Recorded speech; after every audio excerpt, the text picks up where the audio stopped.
Coucou YouTube! Bienvenue dans cette nouvelle vidéo qui n'est pas un vlog. J'espère que vous allez bien. Je me suis dit que pour 2026, déjà fallait que je trouve d'autres idées de vidéos parce que 2026 j'ai pas grand chose de prévu niveau voyage ou trucs intéressants à faire pour l'instant. Et faire des vlogs à longueur de journée, à longueur de mois, alors qu'il se passe rien dans ma vie, c'est pas très intéressant. Du coup je me suis dit que je pourrais aussi parler de trucs que j'aime, qui m'aident à un peu calmer mon anxiété, qui m'aident à faire autre chose que juste être sur mon téléphone. Des trucs que j'aime faire en fait. Et dans une de ces choses en fait que j'aime faire, il y a la lecture. Vraiment, la lecture, j'ai redécouvert le plaisir de lire en post-Covid, donc 2021 je dirais. Et je crois que depuis je me suis jamais arrêtée. Et franchement, je me remercie de m'être dit, non la lecture ce sera pas comme au collège ou au lycée Mathilde, tu vas aimer ça à nouveau parce que tu verras c'est trop bien la lecture. J'ai trop bien fait de m'écouter parce que cette année, enfin 2025, j'ai lu 33 livres. Voilà, juste ça. J'ai jamais autant lu de ma vie que l'année 2025.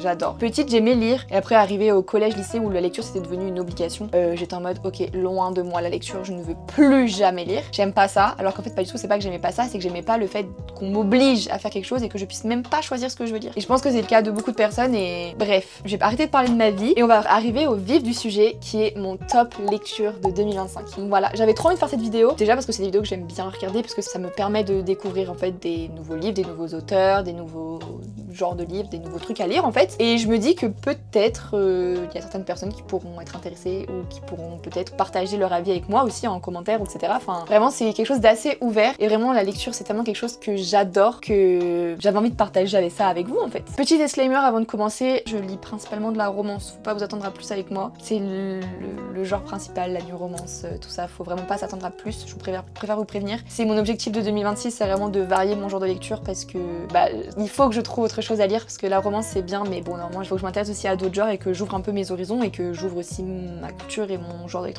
de lecture, parce que ça se trouve je peux beaucoup aimer aussi autre chose. J'ai essayé la fantasy plusieurs fois, je vous dis c'est pas pour moi la fantasy, je l'ai essayé pourtant j'en ai encore un là que je vais me forcer à lire parce que vraiment faut que j'arrive à lire un livre fantasy, mais il y a ce genre je sais pas pourquoi j'arrive pas. En série, en film, la fantasy, le fantastique, la science-fiction etc j'adore, mais je sais pas pourquoi en lecture j'ai trop du mal. Bref c'est pas le sujet, passons directement à mon top je sais pas combien parce qu'il y en a beaucoup et on n'a pas le temps à perdre en fait parce que sinon je vais avoir encore 10 heures de rush de montage et j'ai pas l'énergie de gérer 10 heures de rush de montage parce que je fais que parler. Donc c'est parti, on va commencer avec on va dire mon top 6 de vraiment mes livres préférés. Vous verrez il y en a un peu plus que 6 en vrai.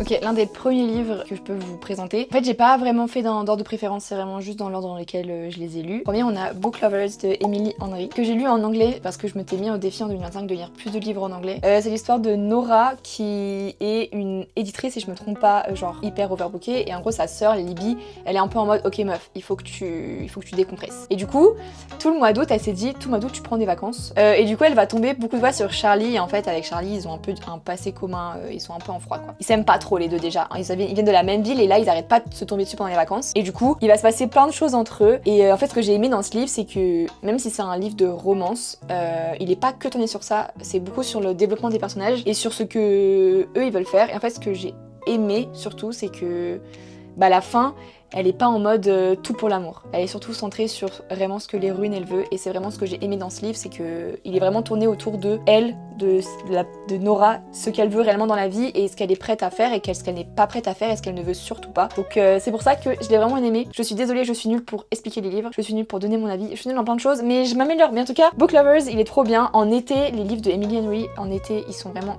incroyables. Donc Book Lovers, j'ai mis 5 étoiles. Franchement, en fait, tout est fait pour rester accroché aux persos, pour s'attacher à eux et pour suivre l'histoire. La relation entre les sœurs, elle est juste incroyable. Ça me fait penser à ma relation avec ma sœur. Enfin, franchement, j'ai adoré. Et en fait, c'est un perso hyper indépendant et qui se laisse pas faire. Et c'est pour ça en fait que j'ai aimé. Donc, je vous conseille de fou Book Lovers de Emily Henry. Il était trop bien. Franchement, j'ai adoré. Deuxième livre dont j'ai envie de vous parler, c'est Un printemps pour te succomber de Morgane Moncomble. Pas du tout original sur ce coup-là. Vraiment, toute la série des seasons de Morgane Moncomble, je l'ai adoré. Ils sont tous là-bas derrière. Je les ai en collector, je les ai en normal. Franchement, je les ai tous lus et ils sont tous très très bien. Mais c'est vrai que cette année, j'ai lu Le Printemps et l'Hiver et des deux, j'ai préféré Le Printemps à 100%. C'est Nolia qui est à Amsterdam, qui est un peu fauchée, qui est mère célibataire, qui galère de fou, qui ose pas demander de la thune à ses parents parce qu'elle sait très bien que ses parents vont lui demander de se remettre avec son ex et de se marier avec lui. C'est la condition pour qu'elle lui donne de la thune, sauf qu'elle c'est mort et on apprend pourquoi dans le livre en gros, qui rencontre Cam, qui est lui un peu... Alors il est pas proxénète, en fait ça se passe à Amsterdam et à Amsterdam la prostitution est pas illégale et du coup lui il est un peu très riche, il est pété thune et ils vont un peu tomber l'un sur l'autre par hasard et ils vont faire semblant d'être ensemble. Voilà. Et le livre en fait il est juste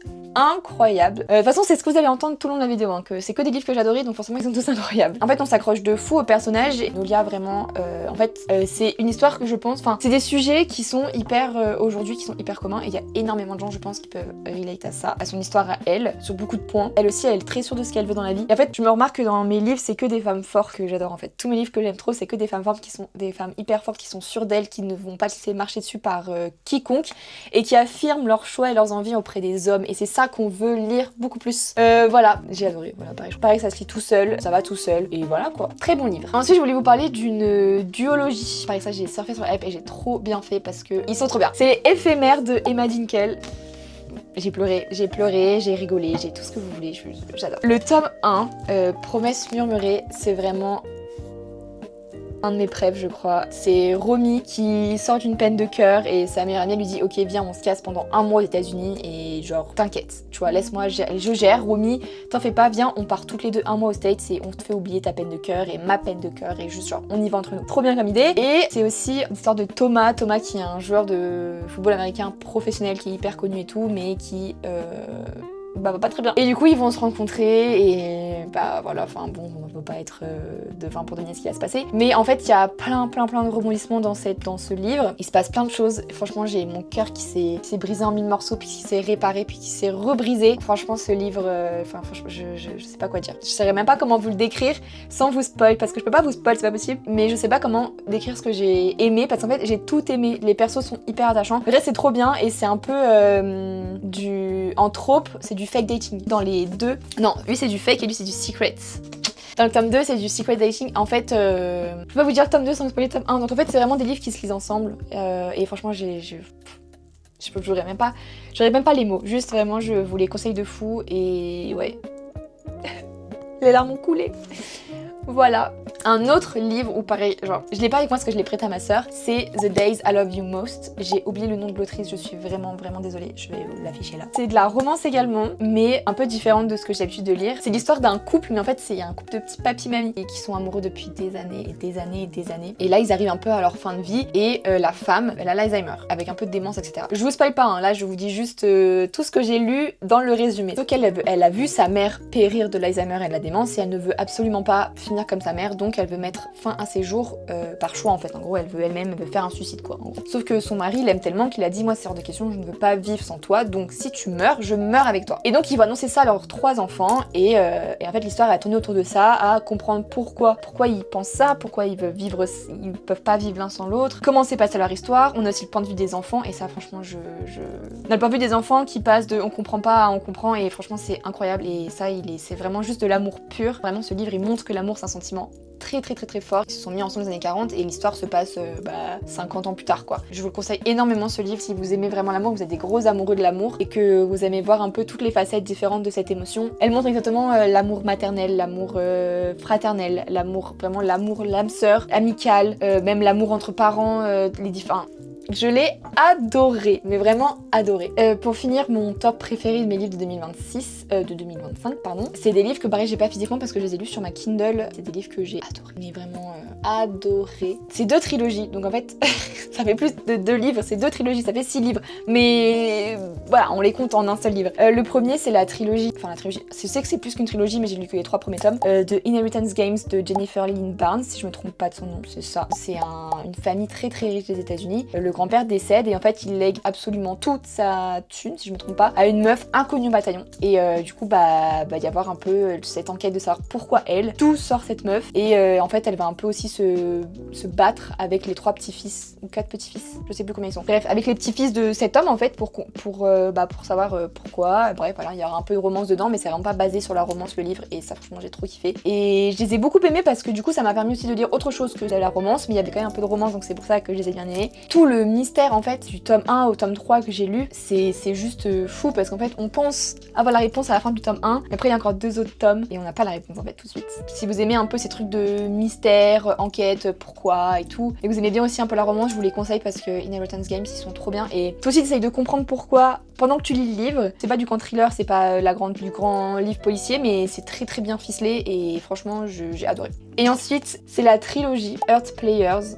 de Alice des Merveilles. Je les ai lus sur ma Kindle et je pense que je vais me les racheter en physique parce que je les ai adorés et je me demande si je vais pas faire un peu de relecture cette année parce que vraiment il y a des livres que j'ai adorés que j'ai besoin des fois de relire. Donc Earth Players de Alice des Merveilles, c'est vraiment sur une équipe de football américaine et un peu sur leur débat amoureux, sur leur vie, sur leurs problèmes, pourquoi ils sont comme ils sont. Il y a du Enemies to Lover, il y a du Friends to Lover et mon préféré c'est le tome 2 de Heartbeats. Il parle de sujets très durs par contre, faut être accroché sur certaines choses, mais c'est tellement bien écrit et en fait les persos pareil on s'y accroche énormément. On a envie de comprendre en fait pourquoi ils sont comme ça et on a envie de savoir. Et en fait ce qui est bien fait aussi c'est que les 3 tomes du coup ils parlent de ce groupe, donc c'est sur 3 garçons et 3 filles du même groupe, enfin 3 garçons de la même équipe. Et du coup en fait bah t'as aussi par exemple des fois des interactions avec d'autres membres de l'équipe et tu te dis ah j'ai trop envie de savoir pourquoi il agit comme ça et en fait dans le dernier tome bah tu comprends pourquoi parce que c'est justement le tome sur ce perso là que tu avais besoin de savoir ce qui se passait. Voilà. C'était mon top, alors officiellement mon top 6, mais ne bougez pas parce qu'il y a aussi, j'en ai un petit peu d'autres là, j'en ai 4 autres que j'ai besoin de parler mais qui sont pas trop dans mon top, mais attendez on va en parler ensemble. J'ai envie de garder on va dire entre guillemets le meilleur pour la fin, donc je vais commencer par 1000 morceaux de cœur brisé de Tilly Cole. Mon livre préféré au monde c'est vraiment 1000 baisers pour un garçon de la tête motrice Tilly Cole. Je peux pas, non j'ai pas une, enfin vous savez quoi, spoiler alert, je vais vous dire ce qui se passe dans le 1000 baisers pour un garçon et en fait ce livre là en découle de la fin du tome 1. Donc je peux pas ne pas vous dire ce qui se passe dans le top 1. Donc je vous mets le timestamp de quand est-ce que j'arrête de parler de ce livre. Comme ça, si vous voulez pas être spoilé du tome 1, y a pas de souci, on va faire ça. Du coup, 1000 morceaux de cœur brisé, c'est l'histoire de la petite sœur de Poppy dans 1000 baisers pour un garçon qui, du coup, Poppy décède à la fin du livre. Et du coup, c'est l'histoire de sa petite sœur qui essaye de se reconstruire après ça et qui n'arrive pas à se reconstruire après ça. Et du coup, qui va faire un espèce de camp de vacances pour les personnes en deuil, les jeunes en deuil, qui n'arrivent pas à passer au-dessus de leur deuil. Et elle va rencontrer un garçon pareil qui est en deuil pendant ce camp et c'est un peu leur histoire à tous les deux. Il est très très beau et franchement c'est une très belle façon d'écrire les choses et de parler du deuil et de comment refaire sa vie après qu'on ait perdu quelqu'un qui nous est très très très très proche. Et en fait, j'ai une petite sœur donc moi ça m'a encore plus brisé le cœur, donc vraiment très très bien ce livre et très touchant et pas dans mon top 6 mais dans mon top de l'année finalement. On va rester dans les livres tristes et je vous parlerai de l'autre là après. Tout le vol du ciel de Melissa d'Acosta, pareil. Je crois que je l'avais vu un peu